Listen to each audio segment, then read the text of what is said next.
पार पडलेले 6 वाजून गेलेले आहेत। आज इथं राजारामपुरी 10व्या अलीमध्ये अमर निंबाळकर आणि आसिफ मुल्लानी यांच्यात एक पैजेचा सौदा झालेला आहे।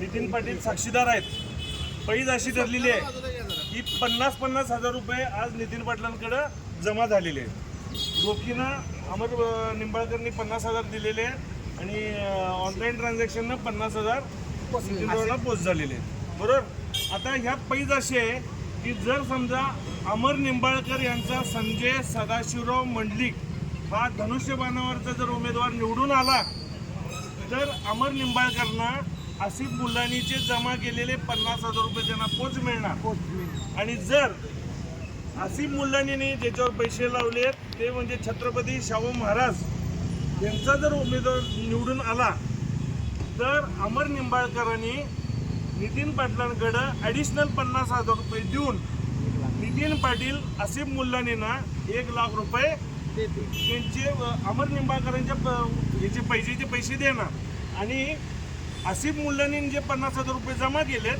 ते देखील आसिफ मुल्लानींना परत मिळणार।